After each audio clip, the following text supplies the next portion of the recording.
Hey everyone, it is Grant Winsauer and Jack Rodi. back here on the BearClaw Cast. Today we are going to discuss the Bears 53-man roster, the practice squad, and some bold predictions for the Bears this upcoming season, along with our sad reaction to the Bears Hard Knocks ending. But we'll always have that to enjoy on Max from now on. So thank you to the NFL for that.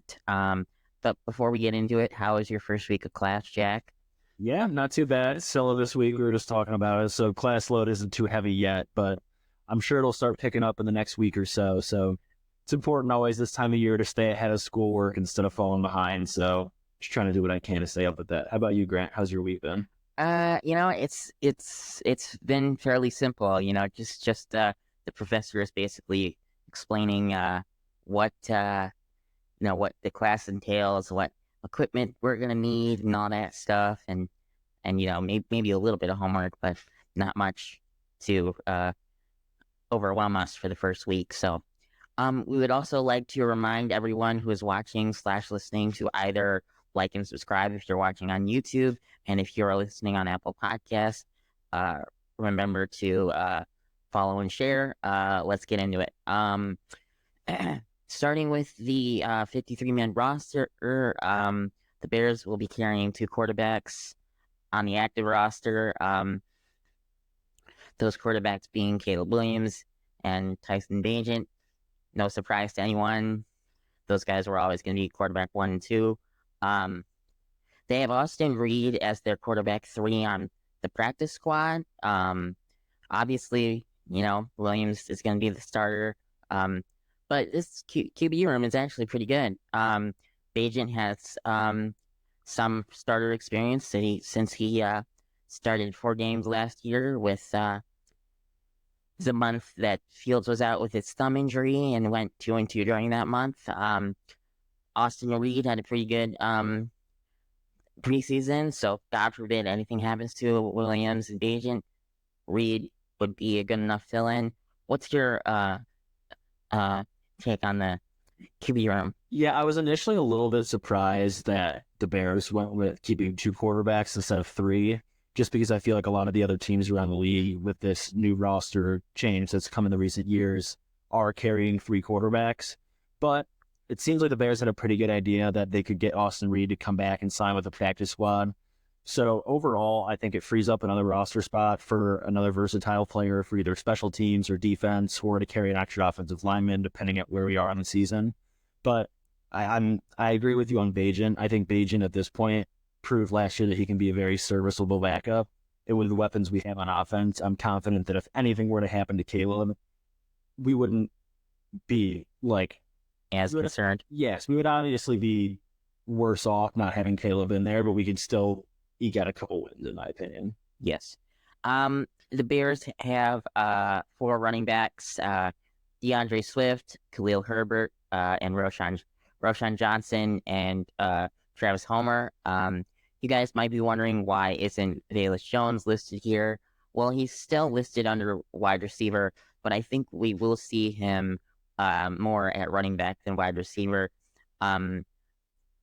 I have to admit, I kind of would like to see Roshan Johnson get a little bit of a bigger share as RB2 in this offense. What's your take on that?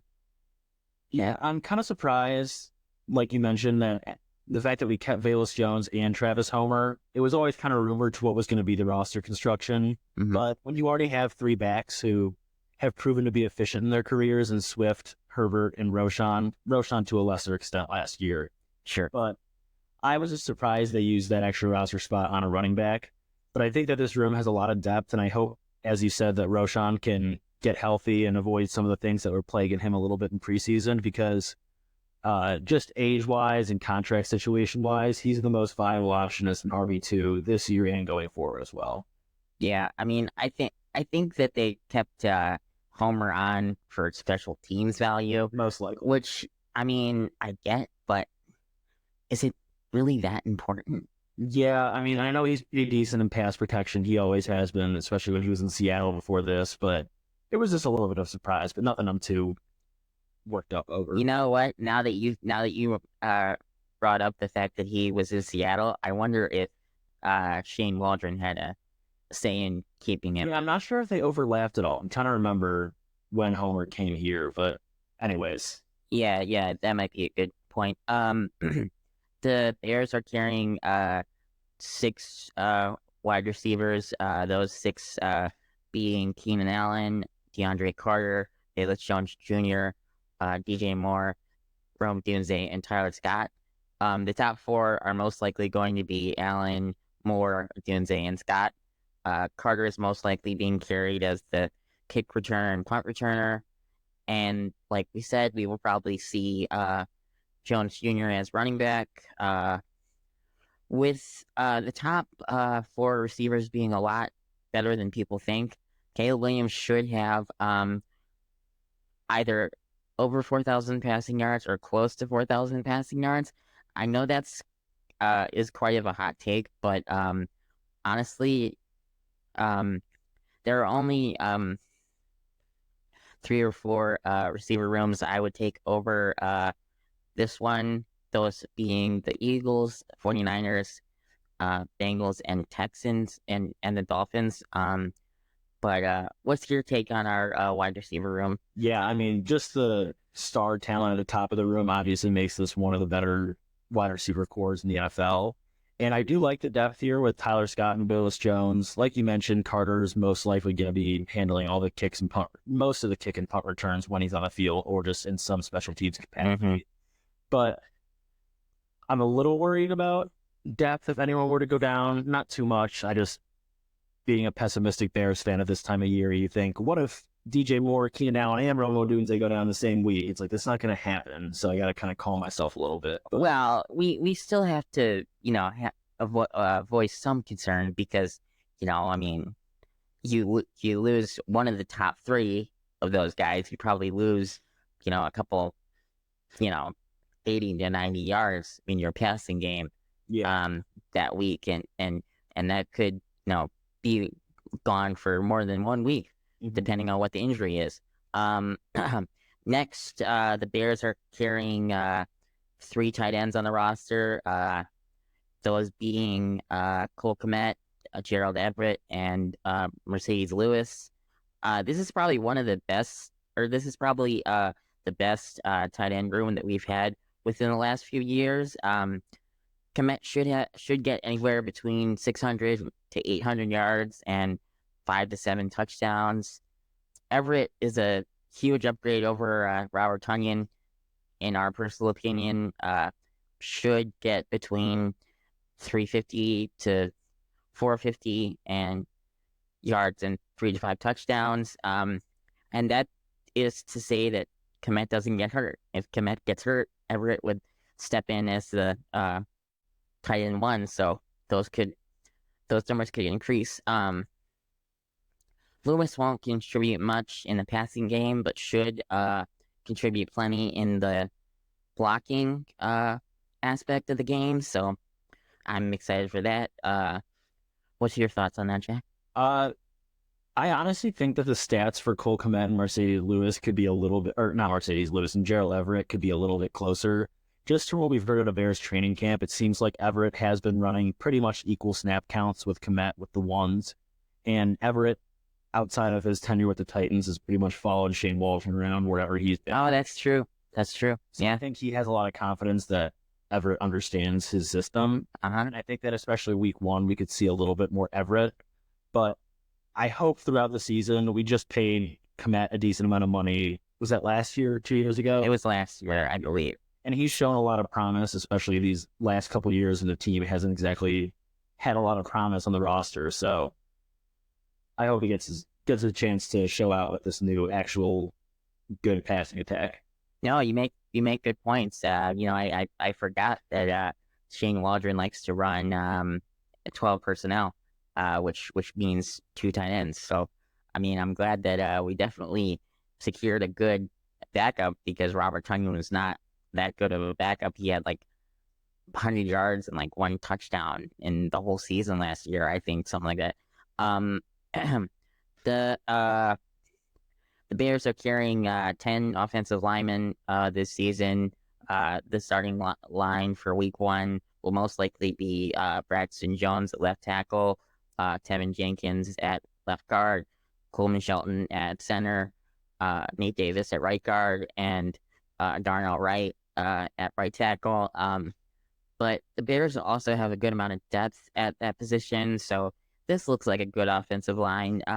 What are your thoughts on the offensive line group? Yeah. All I gotta say is stay healthy, and if anyone goes down, which I hope is not happening, let it be at right guard, since Fates is our best backup and he can slot right in there. Yeah, I mean, probably if you're looking at guys that will most likely get injured on this line, I mean, from what we've seen in the past, it's probably between Tevin Jenkins and Nate Davis. Yeah. So honestly, I think Ryan Bates could step in for either of them if he had to.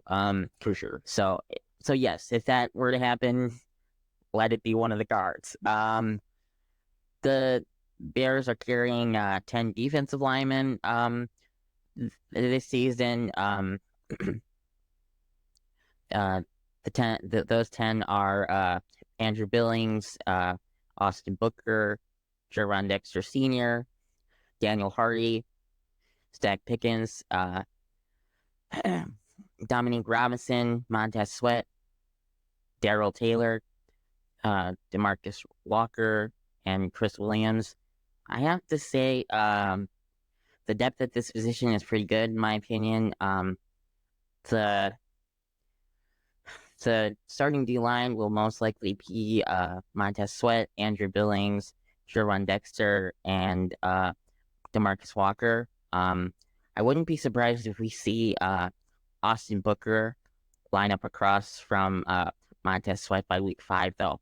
What's your take on the defensive line? Yeah, I think barring any more signings to this group, I think this group's season will largely be defined by how well Gervon Dexter and Austin Booker perform. Sure. I think we know for the most part what we're going to get out of Sweat, but those two young guys, if Dexter continues to grow and Booker shows promise in his rookie year like he did in the preseason, this could be from a group that people are looking at as Montez Sweat and a bunch of other dudes to Montez Sweat and a bunch of other dudes who are going to sack the quarterback and cause some pressures. Yep, I completely agree. The Bears are carrying 5 linebackers this season. Those linebackers being Tremaine Edmonds, T.J. Edwards, Jack Sanborn. I'm gonna butcher his last name. Amen. I can't even pronounce that right. You might have pronounced it right. And Noah Sewell. The first 3 will be the starting linebackers. But I must say, I would actually kind of like to see Noah Sewell on the field a little more. What's your take on that? Yeah, I think the top 3 are very good. They're a good tackling unit, and we're going to get pretty consistent production from them. And hopefully Noah Sewell can stay healthy and that he gets a little bit of an opportunity to contribute this year, like you mentioned. The Bears are carrying 10 defensive backs. Those 10 being Josh Blackwell, Jaquan Brisker, Kevin Byard, Kyler Gordon, Elijah Hicks, Jalen Johnson, Jalen Jones, Jonathan Owens, Terrell Smith, and Tyreek Stevenson.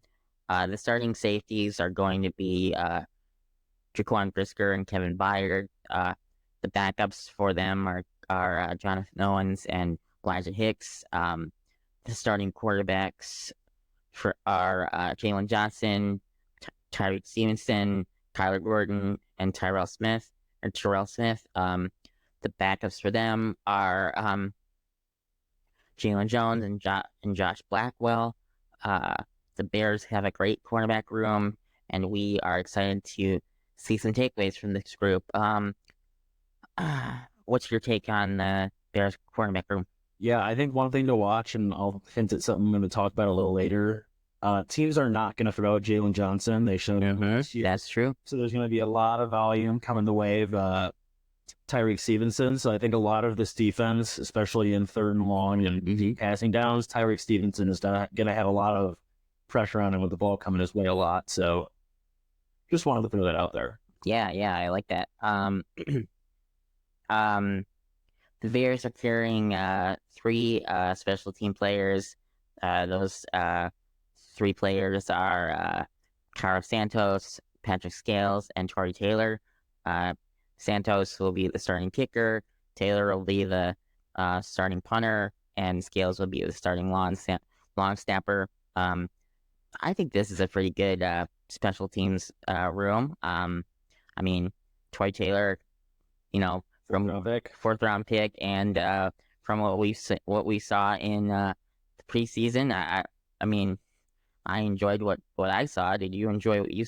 Yeah, for sure. And hopefully, Cairo Santos, kicking's always a fickle thing, especially you never know when a guy's going to lose his confidence. Mm-hmm. It's been great the last couple of years for us, so hopefully he continues that because it's a huge aspect that you never really notice unless your kicker's bad. That's true. Mm-hmm.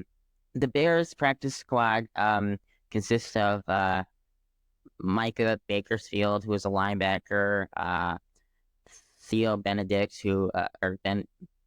Benedette, who is a guard.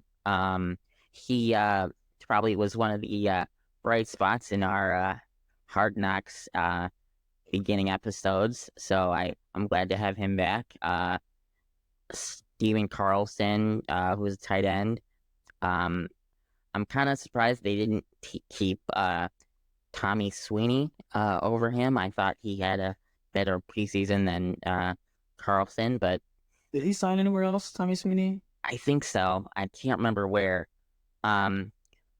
We signed Byron Cowart, defensive tackle, Jake Corum, who is an offensive tackle, Colin Johnson, Hall of Fame game legend, Quindell Johnson, who's a backup safety, Carl Jones, who's a linebacker, Jamri Chroma, who's a defensive end, Deshaun Mallory, who's defensive tackle, Tarvarius Moore, who's a safety, Austin Reed, who we mentioned earlier, Rodi Stewart, who I'm very shocked that we actually got back because of his performance in the preseason, and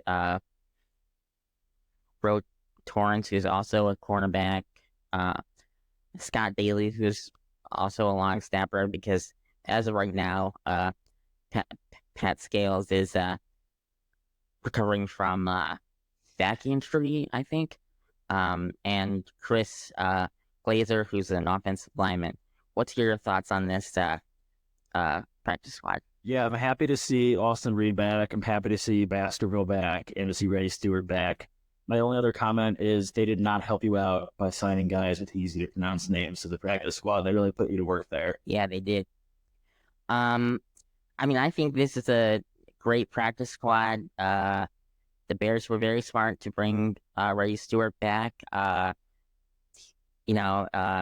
we were very happy to see Austin Reed back, Theo Benedict and Colin Johnson, all guys that might get a little bit of game action if injuries pile up, which we are not hoping for, but it could happen.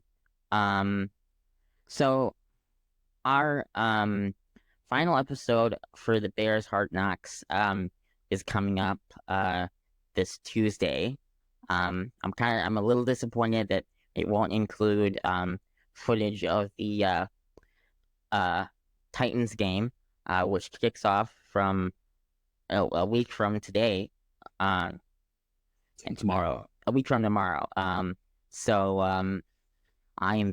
We are very excited for that.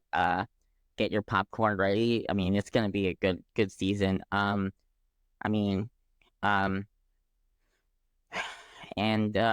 what do you want to see in the last Hard Knocks episode? I hope we don't get too much of guys getting cut. That always sucks to see the last episode. That's true. Mm-hmm. Other than that, just any final preparations the Bears are going through right now to get ready for the Titans, the stuff last week, just any more inside behind the scenes stuff we can get before we're shut off for the season and all we get to see is what happens on Sundays. I saw a thing on Twitter today that said Ryan Poles was at the Clemson and Georgia game. Oh, was So I wouldn't be surprised if we see some of that like scouting footage on Tuesday. But that's just my prediction. Our final thing for today will be some bold predictions for the Bears 2024 season, one for offense and one for defense. My first bold prediction for offense is that Caleb Williams will throw for more than 4,000 passing yards. I know that doesn't seem like that bold of a take, but when you look at his weapons, it definitely looks like he has enough to get that done. If he doesn't, I mean, I just want a winning season. So, that's my one for offense. What's your one for offense, Jack? Yeah, I think that's a good one. Mine for offense is just based off what we saw in the preseason. I know he didn't have any touchdowns, but my prediction is that Rodi will catch double-digit touchdown passes this year. We've seen Shane Waldron offenses in the past. They utilize the X receiver a lot, and just both guys on the outside, and Rodi is a big body on the outside. And I would liken it almost to what DK Metcalf was able to do in Seattle. And I think they're going to use him a lot in the red zone. And he's been getting comfortable down there, trying to find his footing a little bit, But I think that him and Caleb already have great chemistry, that we're going to see a lot of Caleb Durone touchdown passes this season. I must say, I think, I love your prediction, but honestly, let me say this. I think that one time that Rome did step out of bounds should have been a touchdown, because most stadiums don't have two outlines of the end zone. So that's what kind of made me think of it. I'm like, you know what? People are giving him a little bit of crap for this. I think he's going to do really well this year. So I like your prediction for that, and hey, I'm all for it. My bold prediction on defense, I kind of alluded to it earlier, is that Austin Booker will be starting offense or opposite Montez Sweat by week 5. We are all positive that all Bears fans can agree that he had one hell of a preseason, but I think he still needs a little bit more coaching before he is in the starting lineup. But I don't think he needs as much as people think. And what's your bold prediction for defense? Yeah, so my bold prediction for defense, which I also kind of alluded to earlier, not as much, but I think that Tyreek Stevenson will lead the NFC in interceptions this year with 9. I really just firmly believe that people will not throw at Jalen Johnson, even if Tyreek Stevenson keeps racking up interceptions, because Jalen Johnson is that good. And I think that Tyreek's going to have more than enough opportunities to be a ball hawk on defense this year, especially with the emphasis we know Matt Eberflus has been putting on takeaways for this defense. I actually like that you put a number on how many interceptions you think he's going to have, because I thought that you were just going to say that he was going to lead like the NFC in interceptions or something. No, I think that's the number to beat. I think that's a lot for a second year quarterback, but I mean It's bold take for a reason. It's bold take for a reason, and you're most likely right that opposing quarterbacks won't be throwing to Jalen Johnson after how good of a season he had last year. So, I mean, hey, I loved your predictions. I think that's going to be our show/podcast for this week. Next week we will be starting up twice a week podcasts, one on Saturday and one on Monday, going over the Bears matchup on Saturday, and then giving our reaction to the game on Mondays. So we're going to pick up our schedule a little bit next week. If you've made it this far, we'd like to remind you to like and subscribe if you're watching on YouTube, and follow and share if you're listening on Apple Podcasts. This is Grant Winsauer and Jack Rodi on the BearClaw Cast, signing off.